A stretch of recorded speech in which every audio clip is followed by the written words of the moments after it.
Welcome to Small Business, Big Network, the podcast for small business owners who want big results from their networking. I'm Liz Drury, a freelance voiceover artist who knows that if you're not working, then networking could help. Claire Bradford is an independent celebrant based in Worthing. She's been networking for a number of years, and she finds that she still gets inquiries for her business via connections she made years ago. Thank you very much for being my guest on the podcast today, Claire. Oh, thanks for having me. It's great to be here.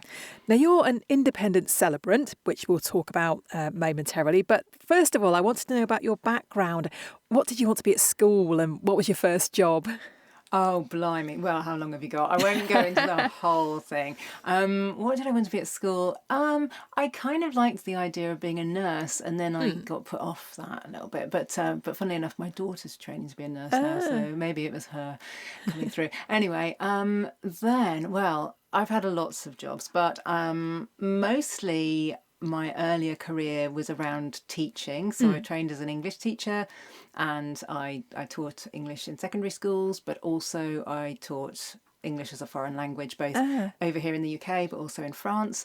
And then I had a little sort of couple of years working for the Church of England, and then I became a coach. you see, it's a long story. But I was a coach for about 15 years, and then Celebrants came tapping at my head and didn't leave me alone. So tell me a bit about the coaching. What kind of coaching business? Who were you coaching and how were you coaching them? Well, I started coaching in it was 2002 that I trained, and it was around the time that nobody had really heard about coaches, if you can imagine that now. And in fact, I used to sometimes get inquiries through my website to, how much was it going to cost to take a busload of pensioners to, Morecambe on Sea. So it was in the very early days of coaching, and so I started out, it was so new that there weren't such things as niches and things like that then. And then obviously gradually coaching became more and more popular and more people were doing it, and niching became necessary. So I did a number of things actually. I did a little bit of while of being a relocation coach, which was for people who wanted to move away, like move to another country or something. And it struck me that there were plenty of opportunities for people to dream about that, and then there were plenty of opportunities for people to actually do stuff about that, like people helping you to move and find schools, whatever, but not an awful lot of the space between where you're making that leap from this as being a dream to actually, are we going to do this? And it was very difficult to speak to friends and family, because often they go, no, don't leave, and that kind of thing. So that was what I did for a little while. But then I kind of transitioned, I don't know how it happened, just kind of very organically, into helping small business owners with the copy for their websites and things actually. But it was kind of, I called it copy coaching. I wasn't quite copywriting. I was doing it with them and sort of asking them lots of questions about their business and getting them all fired up, but writing down what they said and then going, right, we're putting that in the copy, and they're going, oh, did I say that? Yes, you did, and it was great. So that was actually funny enough through a networking group that I used to run back in the day, and that kind of came about because that was the thing that people were really looking for. So that's kind of what I started doing and segued into that. Well, we'll come back to the networking bit later. So being a celebrant, how did that come about? What drew you to being a celebrant? Well, I'd never heard of it. You see, I seem to go for these things that nobody has heard of before. You're always ahead of the curve, Claire. That's what it is. And we're in the same situation now. Like, everybody wants to be a celebrant, which is great. But so I hadn't heard of a celebrant before, and then my father-in-law died, and the funeral director asked us if we wanted to have a vicar or a celebrant, and we were like, oh, what now? Which was, what a lot of people say. And then he explained quite what it was, and we had a very lovely guy who did the ceremony. He sat with us for hours beforehand talking all about my father-in-law and really made it a very special occasion. And I just thought, this is for me. But it wasn't really a thought. It was, I don't know if you've ever had that kind of experience where you suddenly have that kind of deep down yes, like a real kind of this was really deep in my gut. Yes, this is the thing that I need to do. But I had a coaching business at the time and 2 small children, but it wouldn't leave me alone. And I just felt like for the next 2 or 3 years, I just kept thinking about it, or people would talk about weddings or something, and I would think about it again, and I just couldn't get it out of my head. And one day I said to my husband, I just can't stop thinking about being a celebrant. And he said, yeah, but you've got a coaching business, you know.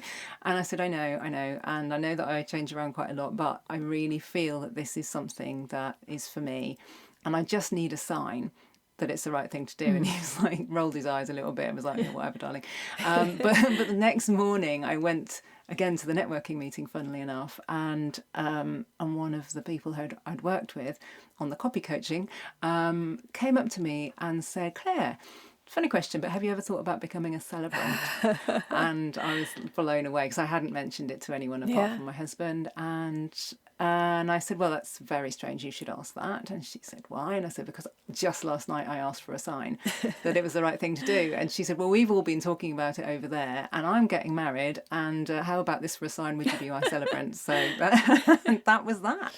And I thought, yes, please. And there the story began. Yeah. So how long ago was that? And then what kind of training did you do?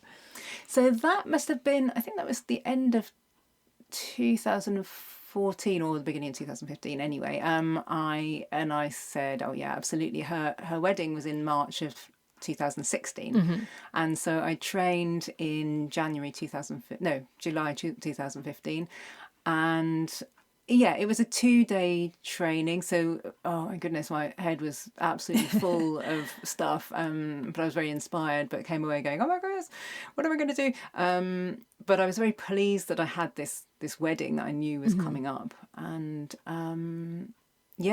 so I kind of felt like I didn't really know what I was doing, but I kind of did, and was very nervous. But it just went so well, and I was totally hooked. And I had thought at the time, well, let's see how it goes. And it could be that I just have it as a bit of a side thing that I do alongside my coaching.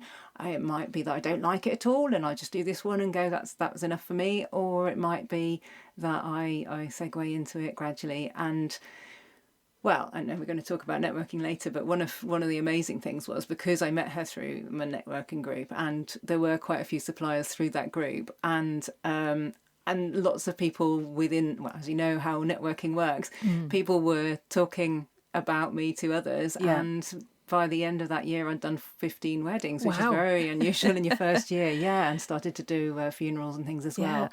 So it very quickly became my gig, and I thought, well, that's clearly meant to be. But I kind of knew it would, because it was such a visceral yes deep down that I knew that it was for me. So I think you now train other people to be celebrants, is that right? Yeah, that's right. So funnily enough, I was training for the company originally that trained me, and then the pandemic came along, and it was a very offline course, put it that way. And I'd been saying for a little while, maybe we should do some more sort of stuff online, and the lovely woman who ran it, she's absolutely lovely, but she calls herself a tech dinosaur, and she was a bit nervous about it all. Anyway, obviously the pandemic forced our hand, and I then decided that I would like to create my own online course. And so with her support and blessing, she said, oh no, thank you so much for everything you've done. But so I started up my own course along with my wonderful work wife Natasha, who I met in 2017. She'd set up a group called the Celebrants Collective, and it was a Facebook group at the time, that was all. And then gradually she'd made it into a membership, and we'd done a bit of work together. We'd done some workshops and things, and I just really felt like this was my group. There was a lot of, at the time, celebrant groups that were very very traditional and very sort of, a little bit conservative with a small c, and suddenly I kind of came across this group, and it was a breath of fresh air. So I'd sort of got in touch with her, and then we'd been doing a bit of work for a few years, and then I said, I've had this thought, what about if I wrote a course and I came along onto the Celebrants Collective, which is CPD for existing celebrants. And what if I created this course for new celebrants and we ran it under the Celebrants Collective umbrella?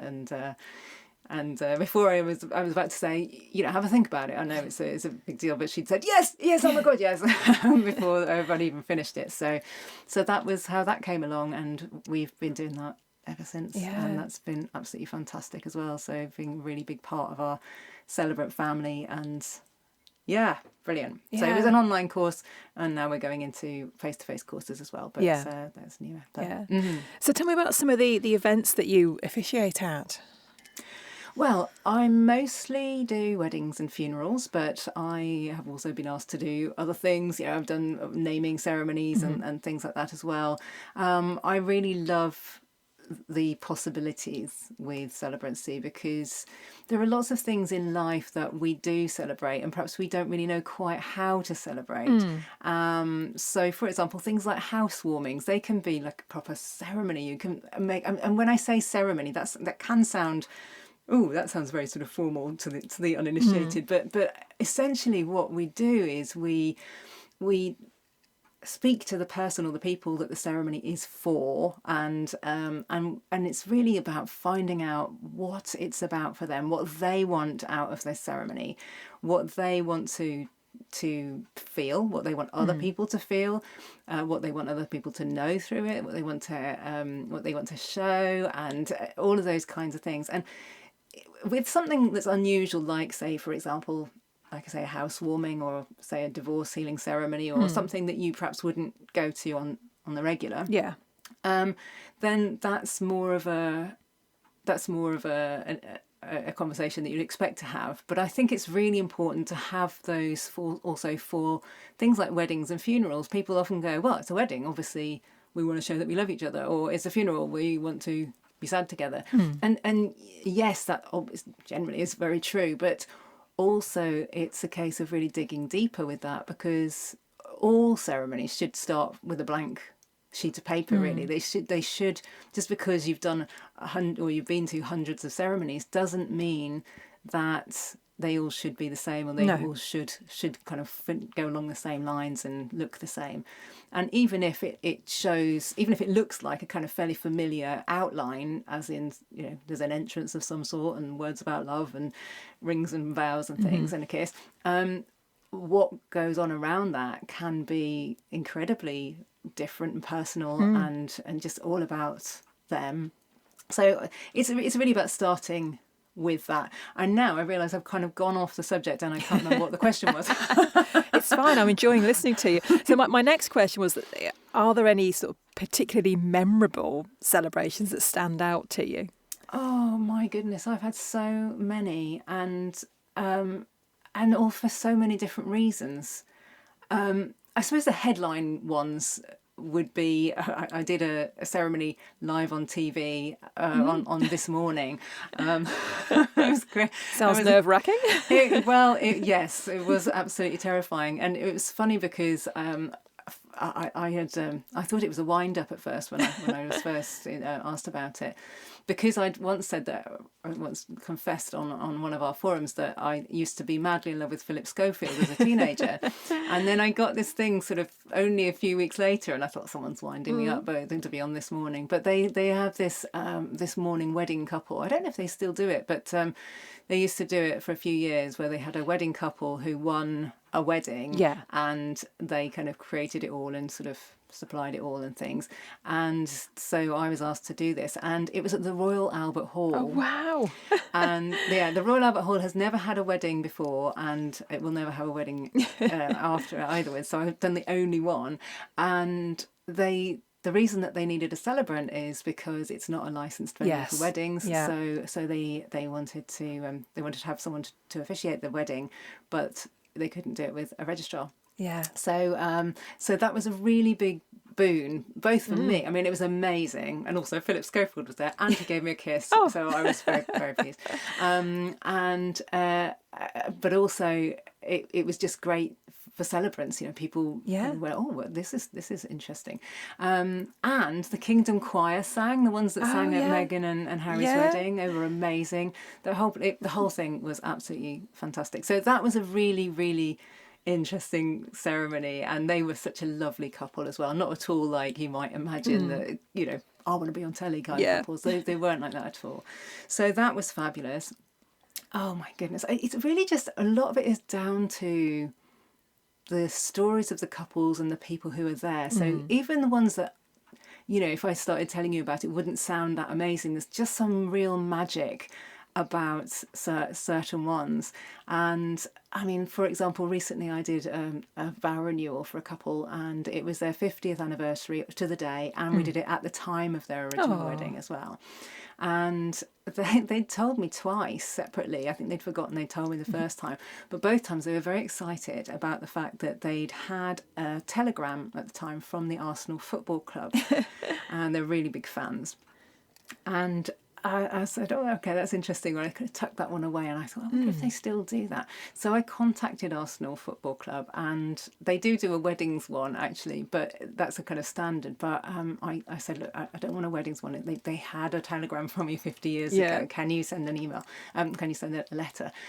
And they did, and it was, I mean, I'm sure Mikel Arteta probably didn't actually sign it himself, but it was a letter to them congratulating them on 50 years of their wedding, their marriage, and I just sort of surprised them with it in the ceremony, and they were just bowled over. So that's fantastic. That's and then lovely.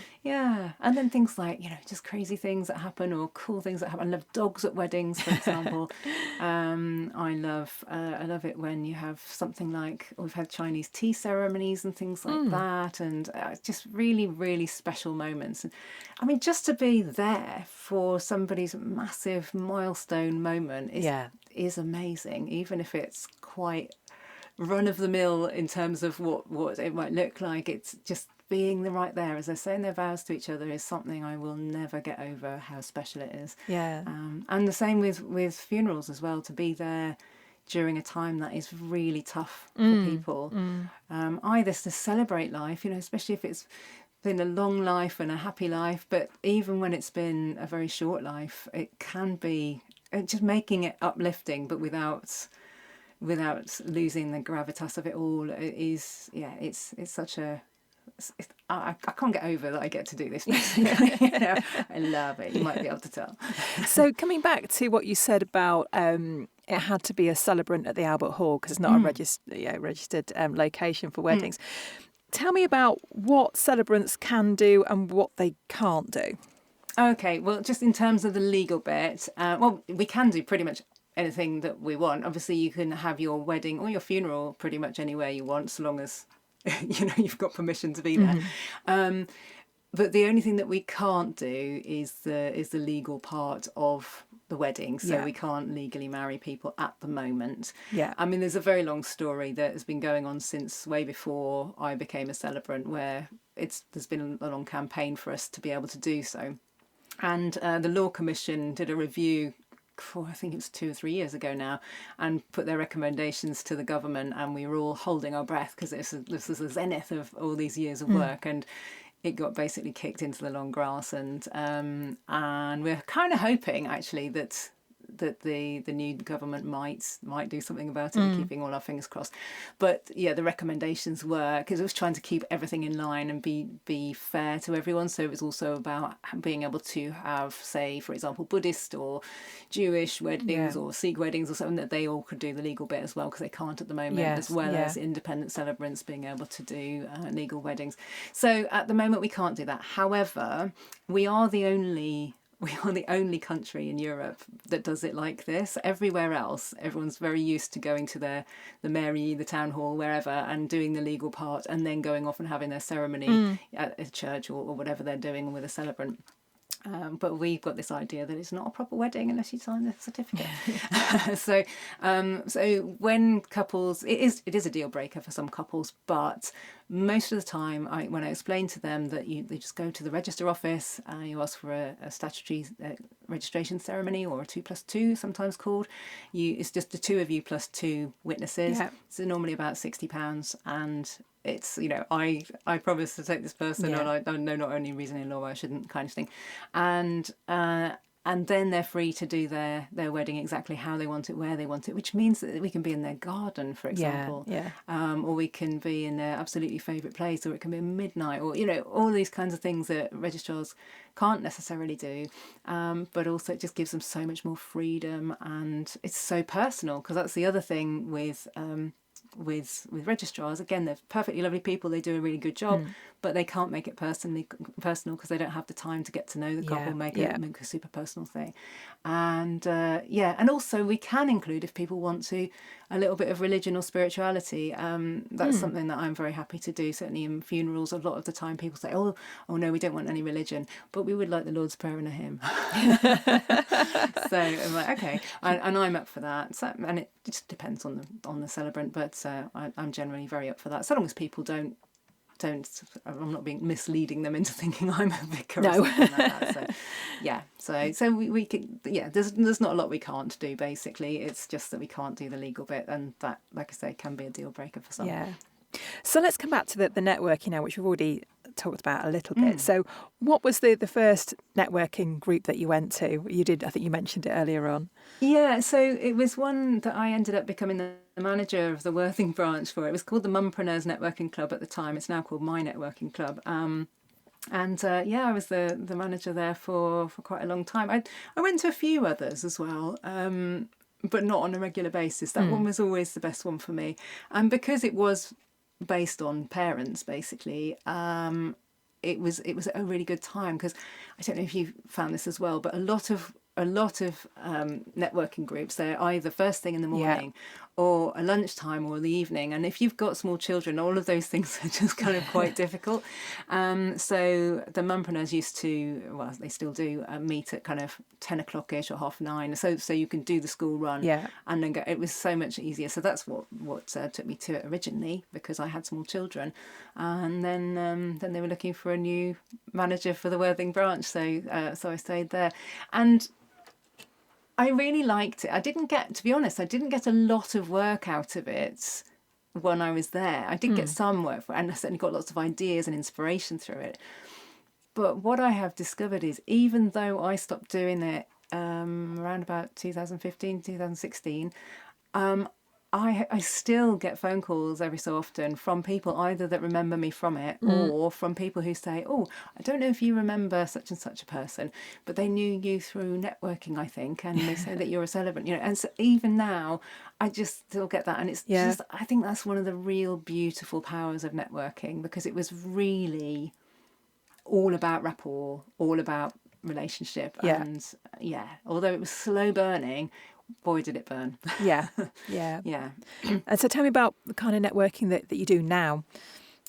Yeah, well, I was actually looking for something, because I had, after I'd finished with the Mumpreneurs, I did kind of miss networking, and I went along to a couple of the breakfast networking, because by that point my kids were older, and I found them a little bit, I'm not saying they're all like this, but just they were the ones that I went to, a little bit boys clubby and a little bit bish bash bosh, a little bit kind of transactional. So you recommended the people in that group, and that was that. And I didn't really like it. Plus, I didn't like the early mornings. And so I was chatting about it to my lovely accountant, who, funnily enough, I did meet through networking many years ago. And I said, where are you doing your networking these days? And she said, oh, I'm doing this really great online one called Only. And I was like, online? Doesn't sound too good. And she said, I know, but they are really all about the relationships and stuff, and it's really anti-pitching. And I was like, okay, tell me more. So I joined there recently, actually, and that's been really lovely, actually. I've really enjoyed it. And it's even made me go back onto LinkedIn, which I always used to say was like Facebook for prefects. But suddenly it's proving its worth. So, I've been enjoying doing that, definitely. Yeah. So what advice would you give somebody who wants to choose a celebrant for their celebration? I would say it's really about taking your time and finding somebody who resonates with you. So obviously you've got more time if it's a wedding or something, but not so much time if it's a funeral. If your funeral director suggests a funeral celebrant, great, but do feel that you can check them out, go and have a look at their website, maybe have a quick chat with them on the phone, that sort of thing. You don't have to go with the one that your funeral director gives you, because some of them are very good. Some of them will really matchmake the family with the celebrant, and some of them are like, oh, we use the same 3 people on rotation, and they might not be your person. So I think for weddings and for funerals, basically you really need to feel 100% like that person is someone that you'd be very happy to spend time with, you go for a drink with, that kind of thing. You don't want to feel like there's some officious person. You want to be looked after and be in the company of someone that feels like that you enjoy. So I would say go and have a look at people's websites, ask for recommendations, and don't be afraid to just ring round a few and say, hey, I'm looking for someone, and just try them out, because there's lots of us out there, and I'm going to be the right person for hopefully lots of people, but I'm also not going to be the right person for lots of people.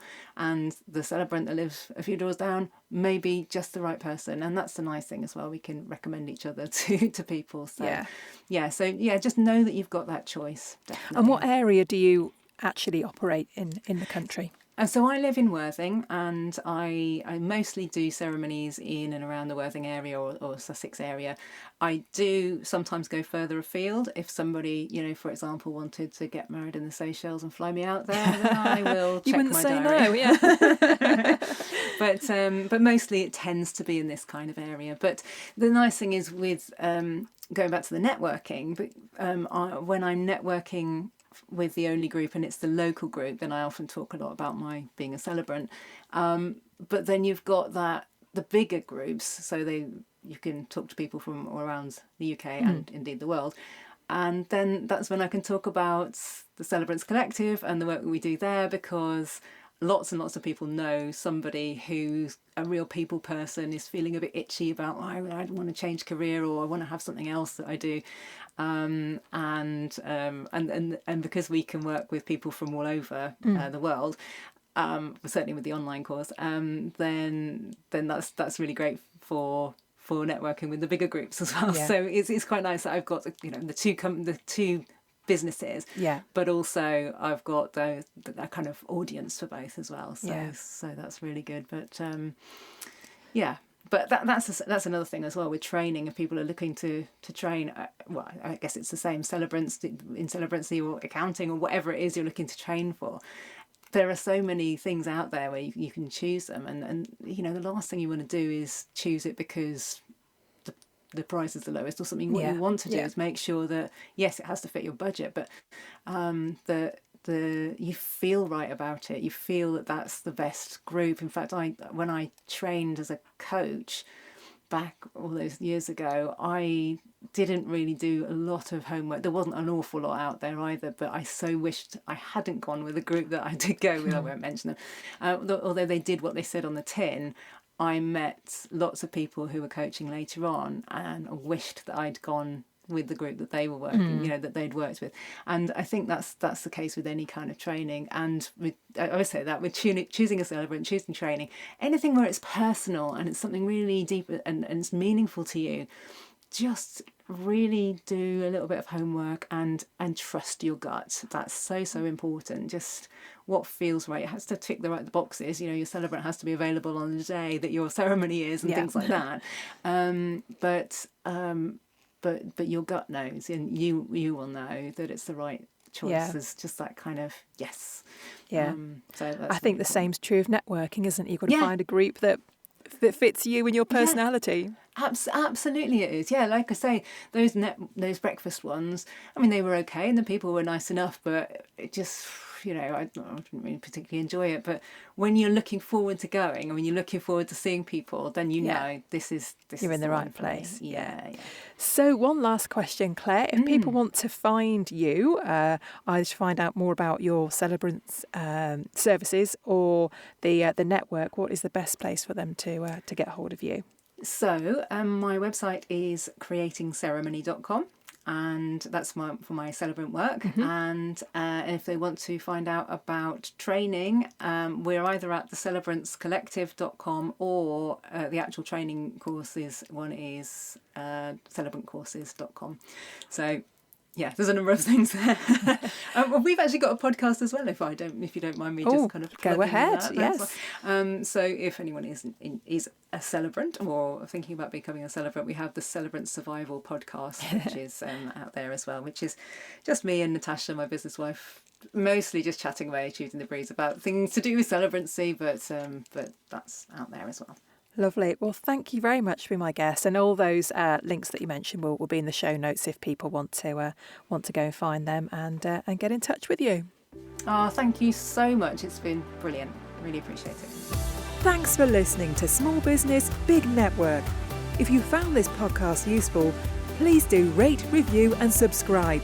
And don't forget to share it with the rest of your network too.